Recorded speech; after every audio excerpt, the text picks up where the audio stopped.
Welcome to the First and Inches podcast, where every play counts and every take hits hard.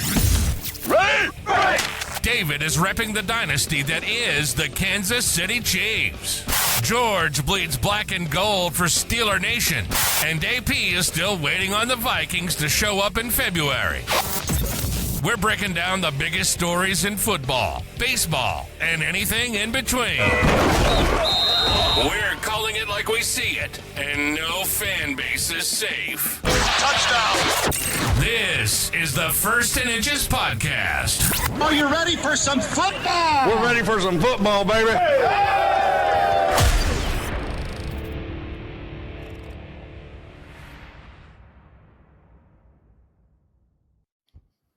Hello and welcome back to the First and Inches podcast. I am Jorge. I am Hooks. I'm AP all day. All day. Man, it's good to see you guys. It's been a little while. A lot has happened. We have a lot to talk about. We have a lot to cover in a short amount of time. So let's get it going. First of all, we just got done with the All-Star game. So we definitely need to talk a lot about that. Now the basketball season's over. That's behind us. Now the soccer season and the tournament for the Club World Cup or whatever is over. That's behind us too. Did you guys see that? The video of I guess Trump not getting off the stage or whatever. No. At the celebration. That was funny. So they were celebrating the championship. Trump, it was the game happened in New Jersey, and Trump and somebody else, I guess one of the people from the league, presented the trophy to the champions, PSG or Chelsea. I don't even know who won. But then he didn't get off stage, so they ended up celebrating with him in the background, and it was pretty funny. That's awesome. All right, so All-Star game is over. I want to hear you guys tell me what you thought of this All-Star game as a whole compared to those of prior years. Well, I'll start because I was not aware of the tiebreaker swing off, and otherwise a pretty dull All-Star game. It was 6-6. I mean, it was a nice little comeback for the American League. But I think adding that wrinkle makes it that much more engaging, especially now that they took away the rule. They took it away a while back where home field advantage in the World Series. But if they could, I was thinking about this. If they could add that through in the middle of the game, so I don't know how it would look, but you add an opportunity to – they've talked about this, about a rule where they, at a certain point, you can bring in a pre-identified hitter, right? So I think if you could do that throughout the All-Star game, maybe you have 3 instances. So, you have, I don't know, you're going into this is a swing-off inning, right? And then it kind of adds more flair to the game throughout the game. It keeps people engaged, helps out with advertising. I think it would be something that they should consider. Just make it a something full they do? exhibition thing. Is that something they do in Banana Ball? They have like the golden sombrero or That's what it sounds like. They have the golden Yeah. batter or whatever. Yeah, I exactly. mean, I think you're going the wrong way now. What do you think about this game, David? so for most fans, if you're going to watch the whole game, it probably, if you watch the whole 9 innings, it was probably pretty exciting. But me being a Dodgers fan, most of them were done before the second or third inning, so kind of got to see. I really thought it was cool whenever they did the Kershaw coming out, got the standing ovation, and then doing the same thing for Freddie Freeman. Obviously, Atlanta loves Freddie Freeman. I don't think Freddie would be a Dodger if his agent had been more truthful or honest with him, possibly. But the crazy part about the whole deal is the home run off or the hit off or whatever at the end of the game is that a lot of those players had already gone home. So the judges and some of those guys had already hit private jets to Cal. I think Cal Ohtani was gone too. Yeah. Yeah. So pretty crazy, but I really did go to sleep when it was 7th, 8th inning, and woke up and saw that Schwarber was the guy on TV. I was like, that's weird. What's Schwarber doing on here? Yeah, I you're was right. surprised. Going back to that, people boning out early. My boyfriend, Tarek Skubal, was already in street clothes when he came out to watch it happen. So, yeah, I think adding that, I don't know, Jorge, maybe you could expand on it, though. I think putting it throughout the game, keeping everybody engaged would be highly beneficial. I'm old school, man. Like the last thing I want is for the baseball All-Star game to become what the NBA All-Star game is. There's no Pro Bowl in NFL anymore, right? Yeah, It's all a skills joke. So Yeah. the hockey All-Star game is just like target practice. You know, the score is like 20 to whatever. Yeah. Is they're giving away empty nets and open nets just for fun. I think that is not, it may not be as competitive as like a playoff game, but it is the most competitive All-Star of any league. Yeah. I'm glad they went back to the uniforms. Everybody wear their own uniforms. Yes. That just brings back that nostalgia. What we grew up watching. So I was tired of seeing the whole market it. Oh, everybody wear the same thing, and some of them were ugly as hell. But but to me, I don't think they need to change anything just because you old people, like you, David, go to sleep early, or because Otani decides to be, get on his plane early or whatever. That doesn't mean that this game is not exciting. It was 6-0 at one point, and before you know it, it's a tied game. The whole wrinkle of the swing off, I was surprised. I didn't even know that was happening, so it was pretty cool to see. It took a little long, so maybe do that part different because I'm not a fan of it going ending as a tied game. And I didn't mind it when the winner got home field in the World Series. I think that was something to play for. Yeah. But I get it. You don't want to utilize, all your resources and put players in jeopardy of getting injured just because you want to get that win and play like a real game. Especially, if your team, like if you're managing the All-Star game and your team might make it in the playoffs and you really want to go all out using every player you can to win it. So I get it, but maybe the swing off is a good alternative to making sure there's a winner, and then give it some meaning, like we used to have. Yeah, I think the good part about the swing off is like you can't throw a starting pitcher out there and make him go 3 innings in an All-Star game. But I'll tell you what, I mean, that's as good as baseball as you're going to see from people really trying as pitchers to get outs and, people, trying to make sure they get on base and score runs. I don't think you're going to top that. Football, basketball, none of them can ever do that. Basketball at one time did, but it's very. I promise you, Skubal was not happy giving up 2 runs yesterday. Yeah, and I promise you that Paul Skeens was walking around with a big old rooster head. Well, he's used to that. He thought we're going to lose anyway, even though I went scoreless. What about the home run derby? What are your thoughts on the format now compared to years ago? Yeah, so I'm a big fan. When that started in 2015, Cincinnati, Todd Frazier, it was a pretty exciting time. I think, the way they had it, where it was timed, before this change with the swings and the pitches. I know you're old school, so you're probably good with just 10 outs, 10 pitches, do what you can. But I think it makes it exciting. And then, with the timeouts and the bonuses, I would even think about maybe taking it a step further. It might kill some people, but maybe even look at aluminum bats in that bonus round. See if they could take it a little bit further than, I think, what was the one, 523 or 513, I mean. Yeah, so maybe we can see if we could touch the 575 mark. Well, if they have it in San Francisco in a few years, that bay is going to be full of people if that's the case. Oh my God. Yeah. More balls will end up out there. No, I think, sorry, I just want to say other thing. I do think I do like how they bring in non-all-stars like O'Neal Cruz, right? And that can participate in it. So it does make it exciting because they do have a problem with getting, they asked for Elly. I read an article, Elly declined for 2 years in a row now. He didn't want to participate. So there is, and there's the whole issue with it messing up the player's swing. Historically they've looked at it and they've said, these players tail off a lot of the times. Some people that don't have a swing tailored for that home run derby. So I like them bringing in other talent. I think O'Neill Cruz was a great idea.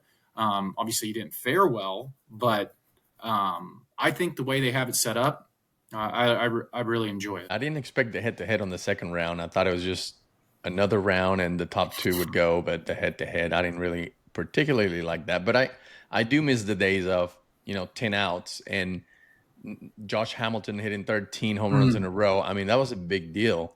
So I don't know. I guess I'll get used to this whole time and pitches because now they have a pitch limit, like 40 pitches on the first round, 27 on the second. So we'll see where that goes. I mean, I just hope it did last a long time, though. It started at 8 o'clock, and I think it wasn't done till like 11:30 or something. Right. So, Yeah, it was too long. Yeah.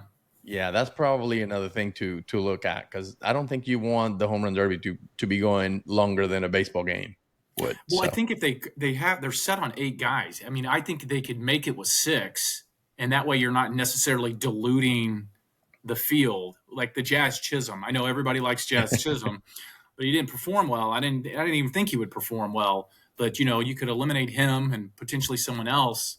And that would slow it down a little bit too. I actually think that I think I'm old, so I remember whenever Jordan or Dominique were in the dunk contest, and now it's just a bunch of no names. And man, I mean, obviously we know the big dumper, Chisholm. Everybody loves Chisholm. No. But He was on the cover of the game of the show. no, I mean, Chisholm. like I feel like, Chisholm. man, how cool would it be to have Judge, which he's been in there before. Ohtani, I don't think he's ever been in there before.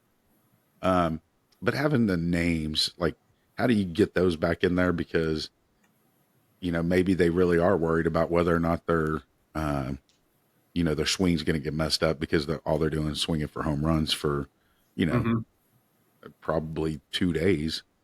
And, I don't know. I really enjoyed seeing the Griffies, do you remember Ken Griffey, Adam? I remember. Yeah, he's my boy. I But think his swing those was big tailored names to would that. bring the casual fan back. Like my wife was asking me, well, why aren't the big hitters? And I was like, well, Raleigh is in, but other than him, Right. you don't have any other big names really that are at top of the home run leaders right now. So Yeah. And it wears them out too. Griffey talked about it. I remember he didn't want to participate. It was in 1998 in Colorado at Coors Field. He was it was the day before, and he agreed. He said he did it for the fans. He ended up winning it that year in 99, the next year in Boston. But, he talked about like how much of an exhaustion it is and how they need those 4 days in the middle of the season. So I never would have thought how much that would have taken out of a guy. So, but I've heard that not just from him, but from other players. And I think that's a big reason outside of messing up your swing in the middle of the season. somebody talked to me about how the season is too long. And I mean, again, I'm a purist, so Yeah, correct. 162 games. But do you think that maybe MLB needs to look into making the season a little bit shorter, whether it be less games or shorter in terms of time, like So April to August? I don't know. So that's something I've thought about with all the change because I know I too have, even on this podcast, I've talked about how I like the traditional aspects of baseball inside the game, but I was obviously talking differently about the All-Star game. That was that's an exhibition, but to the season, and I've seen how the popularity rise and the convenience of a game being less than 3 hours.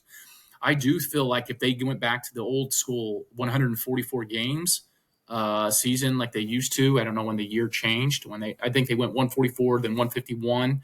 But if they went back to 144, so that'd be dropping 18 games and sprinkling that in throughout the season across 6 months, I think that would be massive, and and I think it would contribute to a higher quality of product on the field. You're mixing in basically 3 extra days a month. That's almost a day off a week. Again, do I prefer that? No. But do I think it would do well for the collective and the players? Yes. Do minor league players like AAA, they only play 5 games a week now still, or 6 games. They're off every Monday. okay. So but just their a season month. starts a little later and ends a little sooner. So I think Right, they're at yeah. 144. Yeah. Here's what I know will never happen: is basketball is always going to have 82 games. Baseball is always going to have 162. They're not ever going back on that number. Well, yeah, I mean, you're the greed of the reason why, because it's more concession stands, it's more people in the seats, it's more advertising, absolutely. But if you're talking about the quality of the product, just solely looking at that, yes. Just like that, I think football, they're going up to 18 games now. Is that right? That they're, Not I mean, yet. it's already entered in the ether. It will happen. Yeah, 100%. It'll be 20 games before we're over. Yeah, and I don't mean to get off on a tangent, but I also think it's complete garbage that we're playing games overseas, because I don't like that either. I mean, that whole thing. And I think about it from a season ticket holder. If I'm got season tickets in the Vikings and I lose a game because they're playing in England or Mexico, that's frustrating as hell. Yeah. It's all about Yep. the And money. y'all have 2 games over there this year, don't Yeah, you? back to back. Yeah. So, All right. Well, mid-season classic is over. So where do we stand in terms of standings in Major League? And are there any surprises? I know you probably expected the Dodgers to be up there. You expected you thought the Yankees would be up there leading. I'm a little surprised. Well, most people expected the Astros. Does anything surprise you about the standings right now in general? I think the Baltimore regressing so violently is there, but also the Tigers. Just because the Tigers, I know they improved, but I just didn't think they were going to make that big of a jump to what they've done today.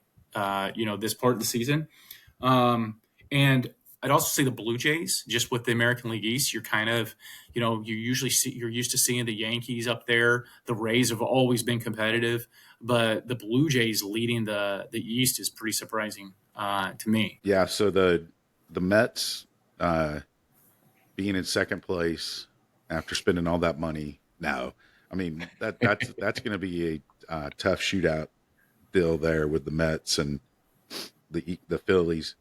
But like if you'd have told me before the year began that the Cubs would have the lead in the Central, I'd have bet a lot of money that they weren't going to.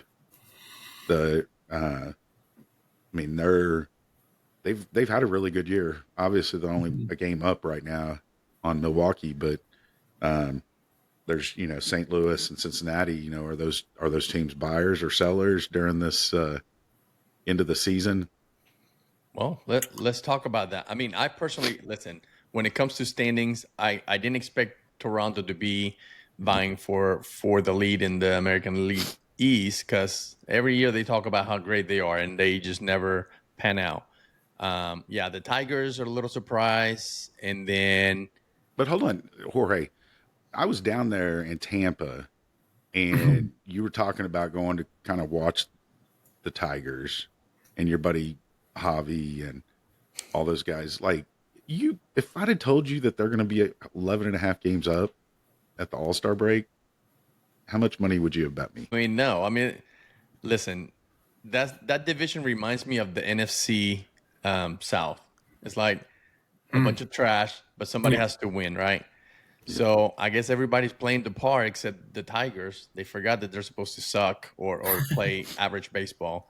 So no, I mean, I'm very surprised. I would not have believed you if you told me that. No. And they Even just after watching them. It's because of Javi's. It's because of Jorge's boy, Javi Baez. How does this guy? I mean, I don't know if he even had the numbers to be an all-star, but No, I guess I said Yes, it on he this did. podcast. I thought he was going to regress, and you know what? He's back to the same pile of hitting 270 something still. I mean, he got the bat on the ball yesterday twice. yeah. Is that what an all-star He's hits about- now? 270. He's quick. He's fast. So now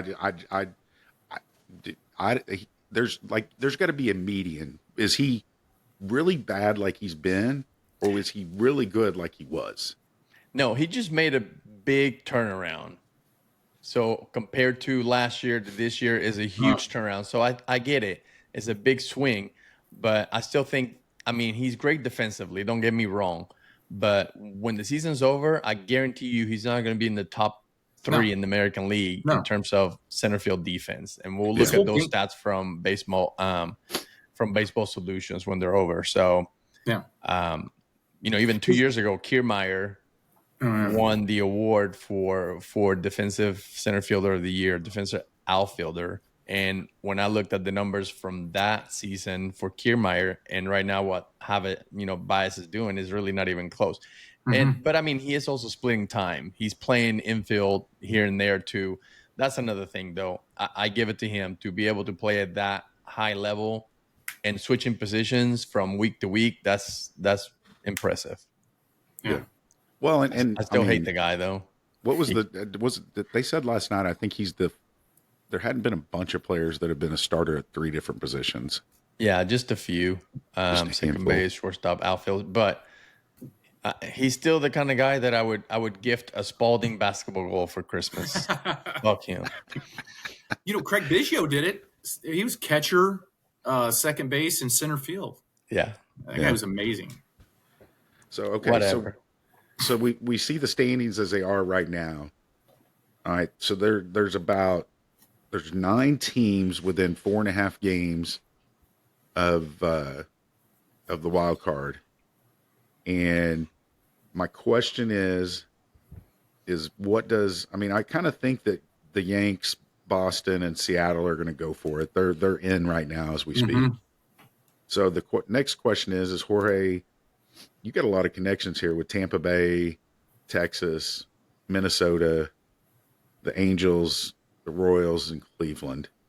What's your take on, just pick a couple of those teams you think they're selling, buying? I think if anybody, probably the Rangers, I think would be the only ones in that second group that I would consider could decide to sell. The Rays they're in it, They had a terrible run the last few weeks or the last week before the All-Star. That they're going to have some ups and downs and swing and have another winning streak. So they're in it. They do not need to be selling. When it comes to Minnesota, they're usually always in it. I know Detroit's way ahead of them, but they can play for the wild card like they have before. My team, if you remember, my pick to win the American League West was the Angels. And I know they had to deal with Ron Washington stepping away and a bunch of other weird things happening. I still think they do not to become sellers just yet. So hang in there, try and put together a good string of good baseball the next few months, and maybe they can overcome that 4 games back on the wild card. Everybody else below that, though, they can sell, but what do they have? And then are they going to put themselves in a hole for doing better next year? When the Orioles were able to get better, it was really using their farm system. So everything they sold before and were able to acquire, they were able to grow their farm system well. Then they won. But then what do you do with them now? I mean, they have a lot of assets, right? And they're not performing. Do you think the Orioles should sell? Yeah, well, they will definitely sell.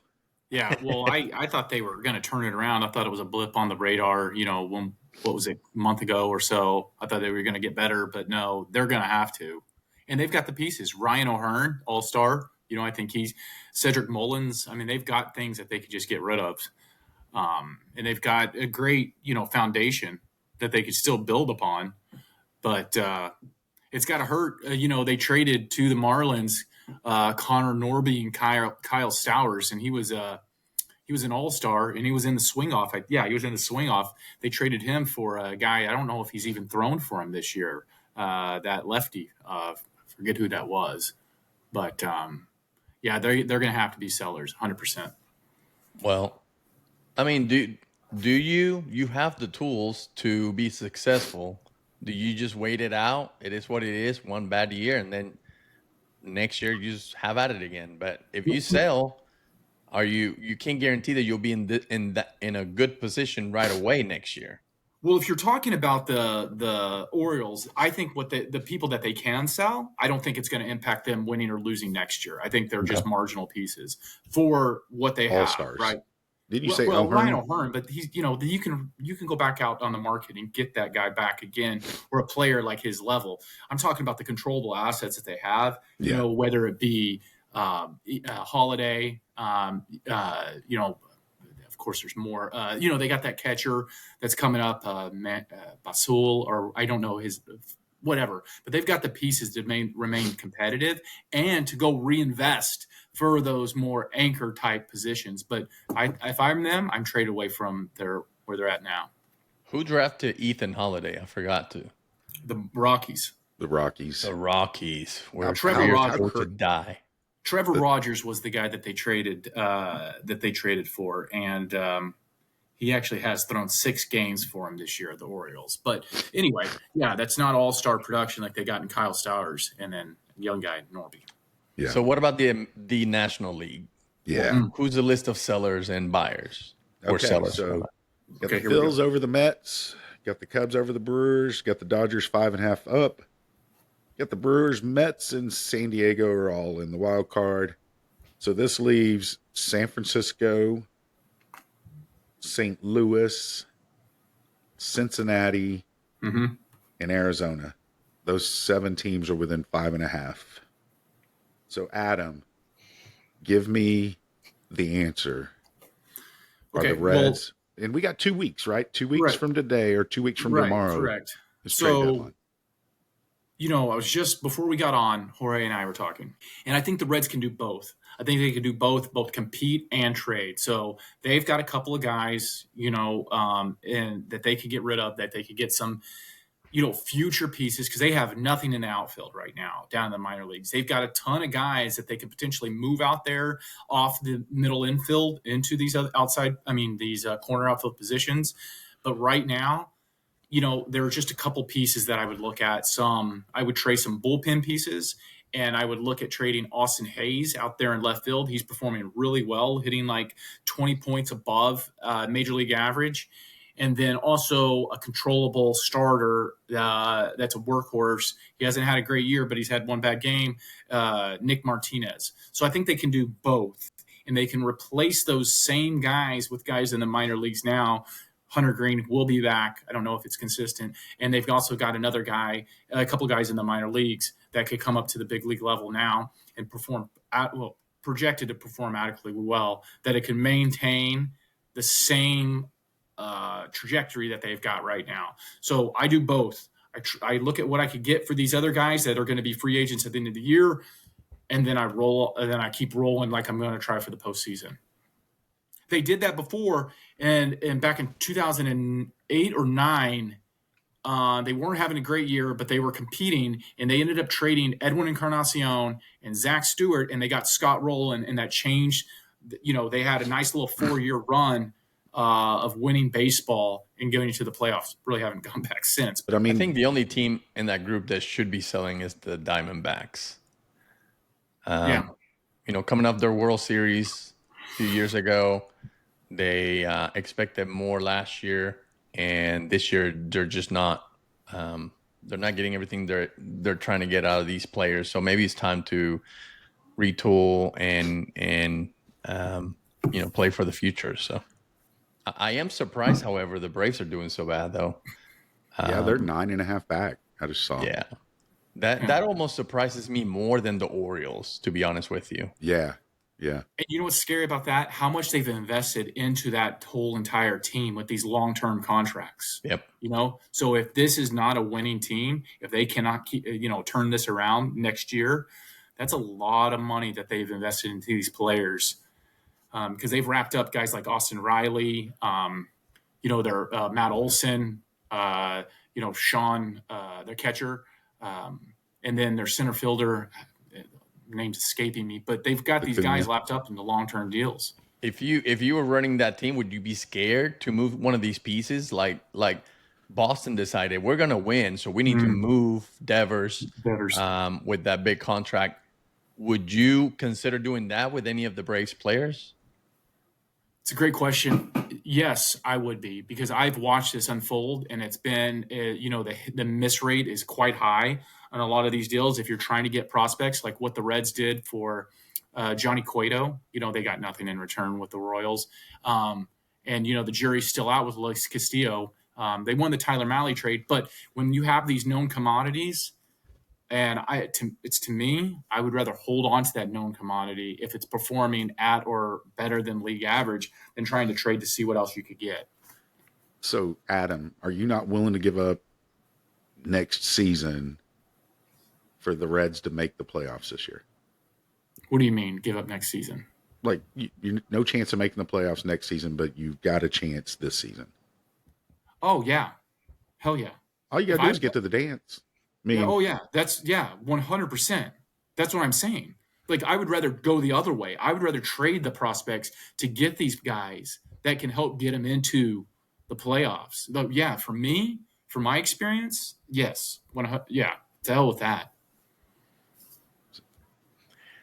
Well, so that's a lot of great insight. I really appreciate it.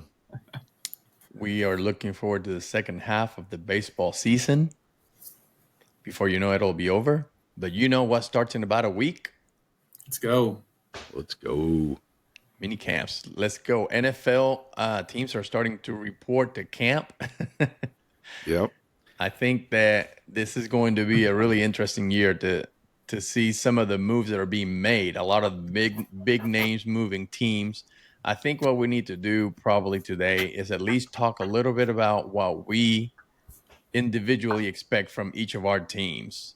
Hold on. So I want to give one of you two the opportunity to tell me and sell me on what your team's about to do this year and why should we watch. Okay, so first off, let me talk about this before we go too far into the teams, because we want to let you go first, Jorge, because your team is the team to talk about right now. So guaranteed contracts. Have y'all seen this where only 2 of the 32 second-round picks have signed contracts? I saw that. That's crazy. Mm-hmm. So all over the guaranteed money. 2 teams gave their players guaranteed money. The dude from the Bengals went back to Texas A&M. The first-round pick, Shamar Stewart, went back to practice with Texas A&M because he's going to appeal to come back into the draft next year.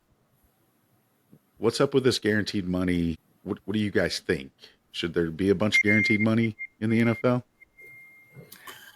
I mean, I don't think you should let the player, what do they call the inmates run the asylum. I get it. You talked about how this sport, you put basically your life on the line. Your health is like every play. It could be your last, and they're paying you until they don't need you, right? Or they can't use you. So I understand as a player, even as a fan, I understand that. But as a business owner, as a team owner, I don't know. There's got to be some balance. So they need to come up with a compromise. I don't know what the solution is, but expecting that everybody's going to give you a guaranteed contract is not the answer. But paying you until you get hurt is also not the answer. I don't know what the answer is, man. Well, it's you see the other sports like basketball and baseball. I saw something the other day where the 13th man on the bench. No, excuse me. Yes. So the 7th man off the NBA team was making more than some of the top 5 running backs. So but also at the same time, you can renegotiate contracts really easily in the NFL, right? How many times have we seen this? What was the guy's name for this? Your Steelers, the one that Le'Veon. Le'Veon Bell. Le'Veon Bell. He sat out a year, right, or half of a season for that.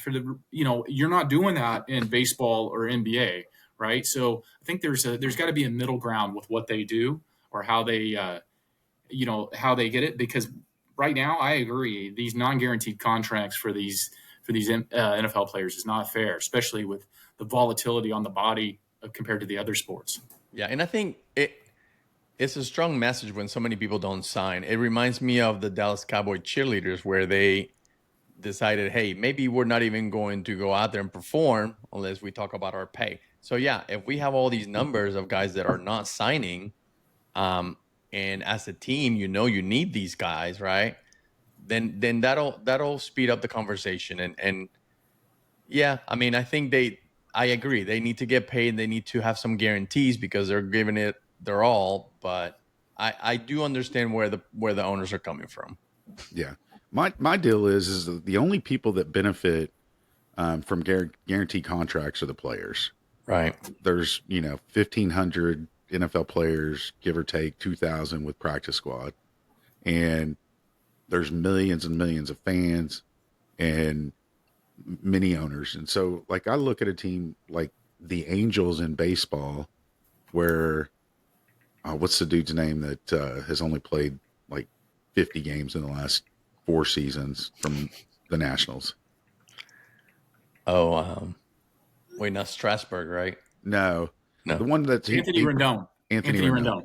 I mean, he just basically he just bent over Anaheim or the Angels and said, "I'm not playing," and has done everything to not play. So, if you lose that kind of money in where there's a solid salary cap and you lose a player like, I don't know, Deshaun Watson, and now your team is just doomed. I mean, Cleveland's not going to be respectable for years to come because of that contract. And as a fan of the Browns, that's gotta suck. I mean, you don't want that to happen to your team. So that's my take on it. Have you guys seen that show from Cleveland Browns where they show the security? Oh yeah, it's pretty funny. Yeah, it's like it just reminds me of what trash Browns are. So we want to talk about since we're running shorter on time, we want to hear about the Steelers get go of what you think and where you're at. All right. Well, as a fan, I'm going to tell you we don't expect too much, right? We have Rodgers coming in. We got a receiver to replace the other crazy loony we let go. I mean, I got to give it to them, man. And Omar Khan and whoever in the organization can understand when a player is about to go nuts and then we get rid of them, right? And they're nuts while they're with us, but they leave and get hurt or leave and go crazy. We are just dodging bullet after bullet. So we got DK Metcalf, right? We got Aaron Rodgers. We're trying to go 9-8. I think that where we're going to do well is considering that we took our defense to what could be hopefully the top defense in the league. We were ranked 30th in cornerback position. That was really our only weakness in defense last year against the league. And we have replaced, we have brought in, what's his name? Darius Slay, right? Yep. He was ranked 16th, and then we bring in Ramsey on that deal, who was ranked 11th. So right now we may have, the top secondary in the league to go with not losing pieces anywhere else in the defense.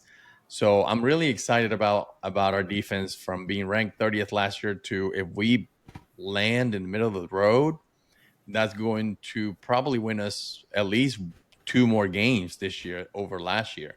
And that could make all the difference between playing a home game in the postseason with new weapons at offense and new energy in the city. So I'm excited for it. I think that we need to navigate the waters of the AFC Central with, the AFC North with what Baltimore's might do this year. And then, the Bengals had a down year. So if we can come out of those series with a split, and then we run through and beat the teams we're supposed to beat, I think that some of those moves we made this year are going to pay off right away. So what about Watts? You didn't mention anything about. I mean, are you worried about Watts holding out? or is he going to No. play through the year? Not at all. I mean, it's part of the game. I get it, but I think he'll be there when he needs to be, and the Rooneys are going to figure it out. Omar is going to figure it out. I'm not too concerned about it. I think that everybody's looking forward to a great year. We have done enough to give ourselves a better chance than we had before, and no, I think Watt's excited, but he's doing what he needs to do. It's all business, and he'll be ready when we need him. Yeah. All right, Adam. So I'm a little bit hot about this. You know, I'm listening and reading about the Vikings and what their projections are going to be, 8 to 9 wins. You know, the big deterrent is that the strength of schedule. They've got a really hard schedule, but I'll just say this: they had a top 5 defense. They went with. I love Brian Flores. He took that team even year over year. He's just completely destroyed the league. That 3-4 defense and dropping those linebackers down, I love it. But they added 2 different guys. Their weak position was the secondary, yes, but also the defensive line. They went out and they made 2 deals for Hargrave and Allen. And having those 2 guys anchor that defensive line, flanking Harrison Phillips, and they can bring down Andrew Van Ginkel and Jonathan Grenard, both received Defensive Player of the Year awards. You know, have those guys to run the ends. I think it's going to be a very special defense. Their secondary, yes, it needs a little work, but they did have a complete turnaround from Byron Murphy. He had a great year. PFF graded had him in the top 15, I believe. And they got Isaiah Rodgers from the Philadelphia Eagles. And Mekhi Blackman, he's back from destroying his knee. And then they've got the dog, Harrison Smith, Hitman Harry. He's up there at safety. And Josh Metellus, who, by the way, Josh Metellus, you want to talk about a Swiss Army knife type player? He's wonderful. He has played there was 3 different snap counts that he had over 150 positions that he held in that on their defense. Now on the other side of the ball, their offense, they have, in my opinion, my own biased opinion, the best offensive line in football. They got Christian Darrisaw. He'll be back. He is a top 3 left tackle. They've got Brian O'Neill, who's a wonderful right tackle, and they signed 2 guys from the Colts, Will Fries at right guard and Ryan Kelly at center. So I don't see where everybody's getting them to regress 5 wins from last year, 6 wins. Because Sam Darnold, I guess they're just factoring that J.J. McCarthy, even though out of one side of their mouth, they're saying that this guy is going to be special, what a leader, dynamic, bought in, everyone loves him. And at the other time, you take all those other things that I've just talked about, how they've incrementally a better team. And by the way, they got TJ Hawkinson. He'll be healthy all year. And he was a top 3 tight end when he returned. They've got everything to be successful. And you can't tell me that Sam Darnold is that much better than what J.J. McCarthy is going to be. So especially when people are articulating the value that McCarthy is going to bring this year. So I'm a little upset about it. So I'm thinking, whenever I scored it out, I had him winning 12, 13 games. So that's obviously 4 more than everybody's projecting, the average projections. So, I think the Vikings are going to be look out. So according to you, if they have the best offensive line in the league, then that means they just need a system quarterback. So it doesn't matter who to throw out there, right? Yeah, that's exactly right. It's the schedule. I get it. The schedule's hard. I think the Vikings, they're going for it this year, and they're built for the next 4 years, especially with that quarterback contract that they've got with J.J. McCarthy. I'm excited, guys. Really, obviously. That is every July for a Vikings fan. Oh, yeah. Well, every year that I've known you, 6 years now. Now Hooks has got July got the text message receipts where I've said some pretty awful things about certain people and things when the Vikings start losing. So, let's revisit that, 2 months from now. So, what about you? I don't have as much. I didn't get to do a ton of planning on my notes from the Chiefs, but I can tell you as a Chiefs fan, their wide receivers are better than they've been since Tyreek was there, with Rice and Worthy and Hollywood Brown. I mean, Hollywood Brown was an excellent wide receiver prior to getting hurt last year. Their running backs depth. I mean, its question is does Pacheco come back and play like Pacheco played before he got hurt? He did not do that last year.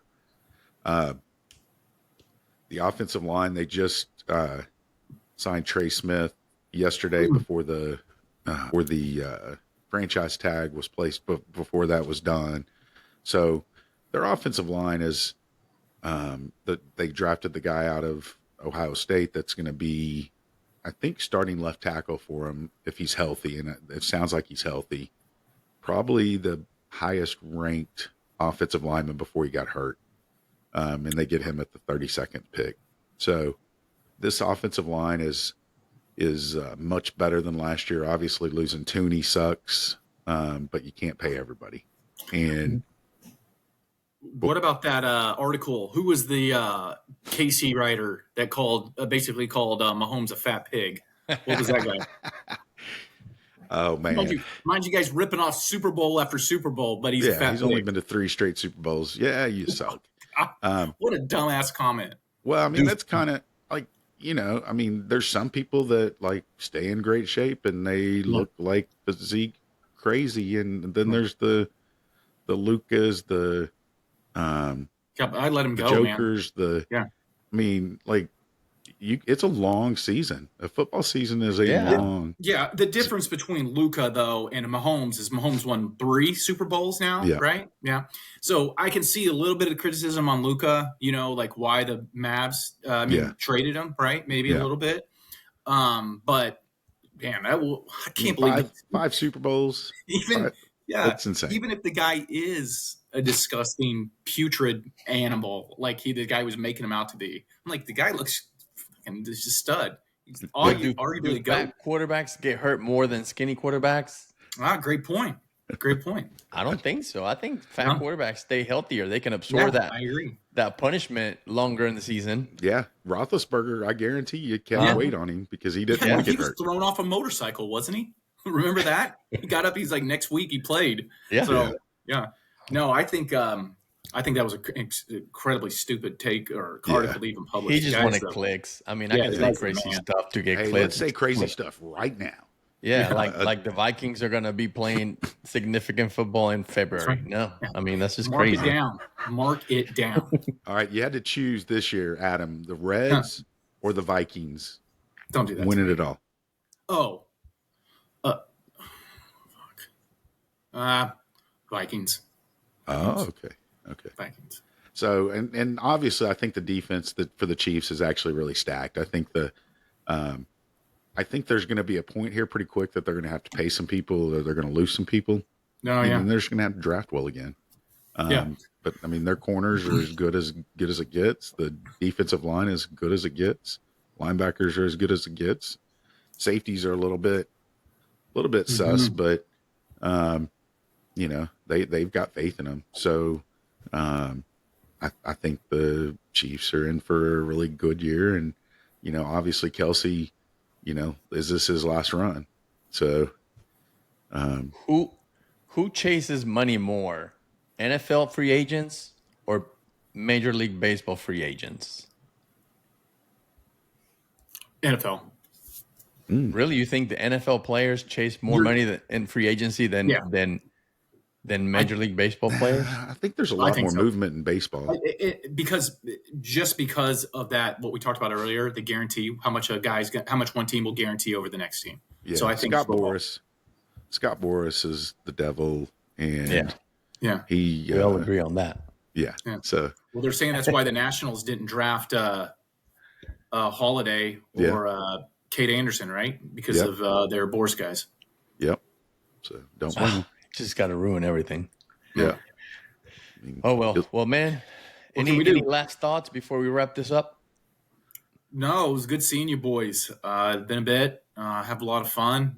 I think this was our best one yet, honestly, in terms of flow and everything. I'm excited about next week. see what kind of develops after the first week after baseball gets back in business. I wish it would start again. I wish it would start right now. But Here in I'll a get week it. and a half, I'll be in New York attending the Hall of Fame celebrations. I'll be at one of the a couple of the Yankees versus Rays games. So I'll report on how that goes. That should be Oh fun. yeah, that's awesome. Nice. You, All if you right. stay a couple weeks later, you could go watch SummerSlam. It's it's up in New York this year.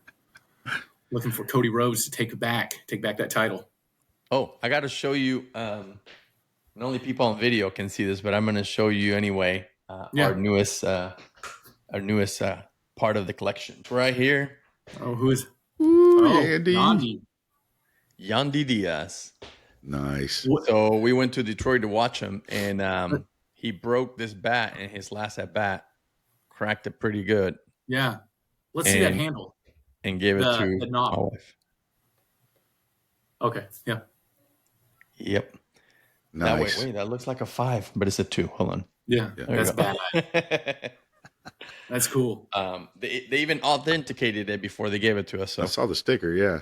yeah, Very cool. So as soon as they break it, they give it to the guy that's sitting right there authenticating everything for money. Oh, And then they give it back to the player, and then he like waved at us like, well, I mean, I did ask for it, but as soon as he got it back, he waved at me.